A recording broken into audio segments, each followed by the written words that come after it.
This is chapter number 4, Tribals, Dikus, and the Vision of a Golden Age. So this chapter is all about British rule, what happened to the tribals in the British rule. And this vision of a golden age, it is related with Birsa Munda. So we'll take introduction with Birsa Munda, and then we'll go again back in the end part of the chapter about Birsa Munda. So we are talking about Janjati, Adivasi, tribal groups. So all in combined way, we will call them as tribal groups. So what we have seen in the earlier discussion, that how these peasants and farmers got affected under British rule. And similarly, we are going to see what tribal faced, what scenario they were forced to under British rule. So British rule, Birsa Munda. Now we will discuss about Birsa Munda in a great detail. But for time being, in 1895, there was a man called Birsa Munda. And he was found roaming around the forest of villages of Chota Nagpur in Bihar. So he was going here and there, and people were following him. Whatever he is speaking, people thought that this man has supernatural powers. He has miraculous powers. That means, first of all, he can cure all the diseases. Any kind of diseases, Birsa Munda can cure you.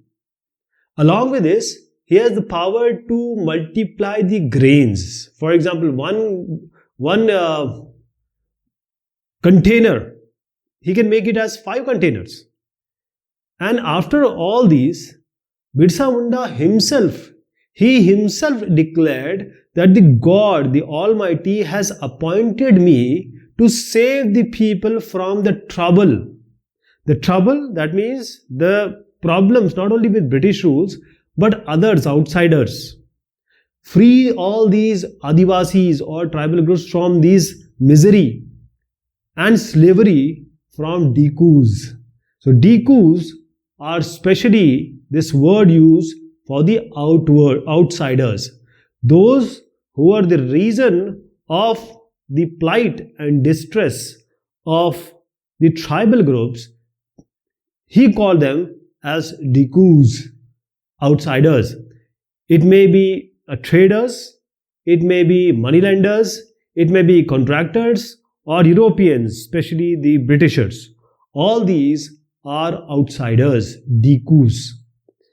So thousands of people were following Birsa Munda, and they were giving him that position of God. So now Birsa Munda, why his name is Munda? Because he comes from a tribal group called Munda. So as I said, lived in Chota Nagpur. And not only Munda, the followers of Birsa was coming from different tribes as well. That is, the followers include Santhals and Oraons. So the Santhals and Oraons along with Mundas, they all were following Birsa Munda. So he had a huge follower base, and those all were linked to him because they wanted freedom from these Dikus. Okay? Because everyone was unhappy in their own concern, in their own terms. Because they were facing various troubles, challenges under the British rule. Okay? Either be Mundas or the Santhals or Oraons, all were facing some or the other problem. First thing is that the way they used to live, the familiar way they used to live, it was disappearing. It was being stopped or being blocked. Because there was a natural way in which this tribal group used to live. The livelihood, the way they eat, they earn, this all were under threat. It was almost lost. And the religion or whatever traditional beliefs they have, traditional culture they have, this was also in danger. because of the British rule, because of all these decus. Okay, so religion, religious belief, livelihood, and the conventional way or traditional way of their life, they all were under threat. So that is why mostly people were following Birsa Munda, and they were not very much in favor of British rule or the outsiders. So what were the problems? Why Birsa Munda has come up, people started following him, what he actually set out to resolve, what problems he wanted to resolve. And we'll see the Decus. Who were Decus? Don't think that Decus were only Europeans or Britishers. Decus are all the outside people, outside the tribal group or tribal community, who wanted to enslave these people, tribal groups, or who wanted to make their usage of these people and make them poor, make them more dependent.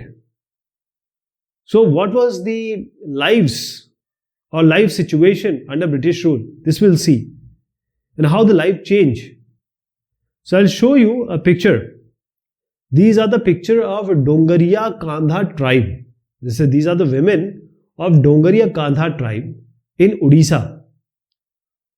Odisha, Jharkhand, lower belt of this Uttar Pradesh, Northeast, Andhra Pradesh, Karnataka, you will find various places the Adivasis or the tribal groups that normally used to live in forest.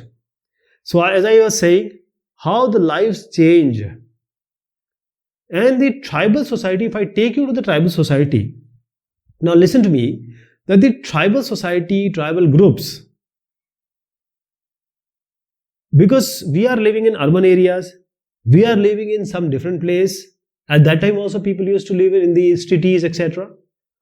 So the lives were different. The beliefs were different. So in the tribal society, there were no sharp differences as per social division. For example, if you take a normal way of life, what we are living, or the people used to live there, okay, we don't live in the forest. And Brahmans, Kshatriya, Vaishya, Shudra, Ati Shudra, these were the prevalent social divisions coming from ancient India. So these are already there. Till now we have it. So these caste societies, these social divisions are not there in the tribal groups. There are divisions, but not that kind of sharp divisions. For example, in Muslims, like tribals, they don't have any Brahman, Kshatriya, Vaishya. Everyone is equal. These tribal groups, you think that they are all belonging to the same tribe. How? Because they are in a bond of kinship, kutumb, like father, mother, grandfather, grandmother. So they are related to some or common ties of kinship, parivarvad, relationship. Okay. But you don't say, or we can't say very properly that the social and economic differences were not there. Some would have power, some will have money. So you cannot say they don't have these differences, but not that sharp differences the other society, the normal society of Indian subcontinent was having. Okay. Now, these words are coming. Fallow means a land which is cultivation has done and the harvesting is done. Now this land is not fertile.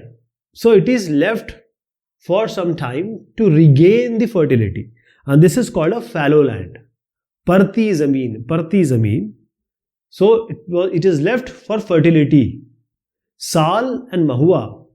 Basically these are trees. So sal is a tree and mahua basically it's a tree and it produces flower also and seeds also.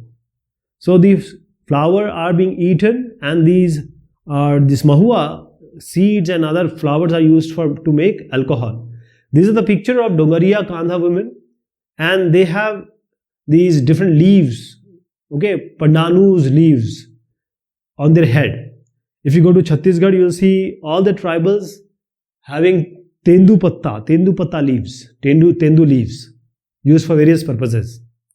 Now the question comes, how did the tribal groups live? Okay, then we'll know what happened to their living. First, let us understand how do they live. Few of them would do jhum kheti, jhum cultivation. Some of them would be hunters and gatherers. Here I am going to tell you about some of them were herding animals, they were herders. Some of them were shepherds, Gadariya. And one more thing is there, that is, some of them used to settle cultivation. For example, if 100 people are there, 25 will do jhum, 25 herding and this hunting and gathering, 25 will do this herding, rearing animals, and 25 of them will stay at one place and do the cultivation at one place. That is the stagnant kind of cultivation. Okay, so these, at that time which we are talking about, the time when the Britishers were here or the Europeans were here, so at this time 4 major type of tribal groups were there. So we will talk about them and then we'll try to understand how do they live and what happened to them after Britishers had some law or what they did. So let me show you all the places where they belong. We'll start from the above. This is all the names are taken in your chapter. Okay. So we'll talk about this Van Gujars first and Gaddis. So you need to have the broad idea of which tribes has or are prevalent in which area. This is Himachal Pradesh area, the lower part of Jammu Kashmir and the eastern part of Punjab. So these are Gaddis and Van Gujars. So these are at Punjab hills. Then coming to Uttarakhand, Bhotia tribe. Northeast there are various tribes, Naga, Nagaland, Apatani, Nishi, Khasi, Maiti, Riyang, Khasi, Hazarang. So all these are northeastern tribes. Coming to Rajasthan, we have Saharia and Bhil. Saharia and Bhil in Rajasthan. Coming to Gujarat, Van Gujars and Rathwa and Van Gujars. Coming to the Madhya Pradesh part, we have, and these are the lower part of Madhya Pradesh, okay. Mostly if you see the Uttar Pradesh, you don't get. So there are common also. If you see there are certain tribes which are common. MP Banjara, Baigas, Banjara, Gond. Odisha we have Paraja, Bonda, Kandha, Koya, Saura and Konds. Gonds you see in both the parts. That is, you get this in Chhattisgarh also and MP also. Baigas, Maria, Gonds. Okay. Baigas, Maria, Gonds are in MP and Chhattisgarh also. Bengal we have Santhal. And Bengal and Bihar, it's not Bihar, basically it's a lower part of Bihar which is Jharkhand. So Santhal, Munda, Oraon. That is what we are talking about, the Birsa Munda. Coming to Maharashtra, we have Banjara. Okay. Banjara. Then we just go down on the right part, that is the Andhra Pradesh area. This is Koya, Banjara, Gonds. Okay, Andhra Pradesh. Koya, Banjara, Gonds. Then coming to the Mala Irular of Kerala, and in our the islands we have Jarawas, this Andaman and Nicobar Island. All these ships, they are also called as Jarawas here, named as Jarawas, Indian ships, Indian naval ships. So these are Jarawas, Car Nicobar. Okay, why I told you? Because whenever I take the name, you need to understand where these tribals used to live and still till date where all these are prevalent. So the first thing is, some of them will do jhum cultivation. What is jhum cultivation? It's not jhum ke nacho or jhum ke gao. It's jhum cultivation. Like slash and burn technique. So this is slash and burn technique of cultivation. And this is done in a place where varied terrain is there.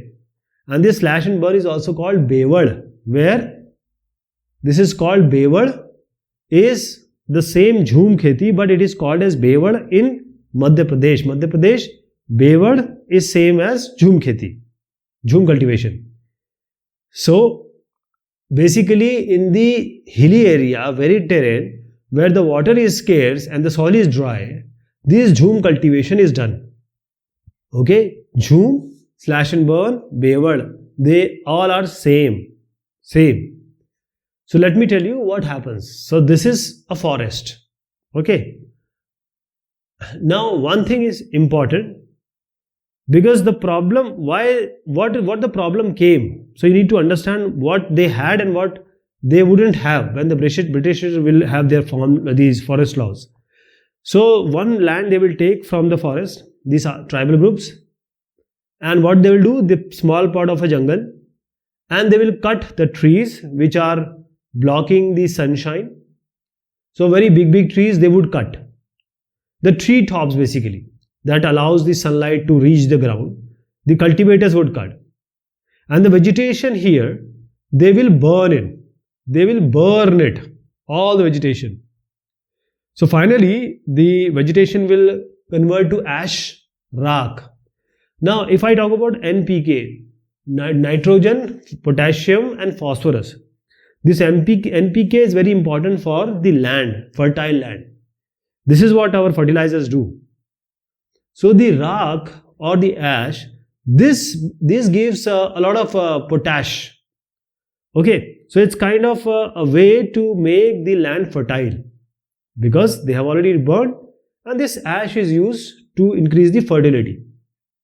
They will use axe, kulhadi to cut trees, and hoe means sabbal, to scratch the soil. That is, if you just take your hand and rub it or scratch it, that is, you are peeling out your top layer of your skin. Okay, that is the same way they are peeling off the top layer of the land.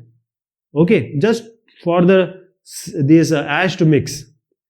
They won't use the bullocks and the hull and bell, they don't use. Okay, so they will only do the scratching. They won't use hoe, kudal or sabbal, and axe means kulhadi. So they will just scratch it and they prepare it for cultivation. And finally what they do? They won't use this hull and bullocks. They won't use the conventional way. They will just take the seed and spread it, throw it, scatter it, take in hand and spread it. They will not prepare the land, tractor or bullock or any way, and they will sow it in a way, conventional way. No, they will just throw it, scatter it. So they will not plow or sow. Please understand, no plowing, no sowing. Just ash, scratching of the upper layer, and just scattering or spreading this. Once the crop is ready, when you put seed, the crop will come. And once this will come, they will leave this land and they'll take some other land, go to some other part of this forest. And whatever they have done here, same story is repeated here also. Same story. Same slash and burn technique is used. So the previous land where cultivation is done, harvesting is done, is left as a fallow land. Once harvesting is done in the second land, they leave it and go to the third land.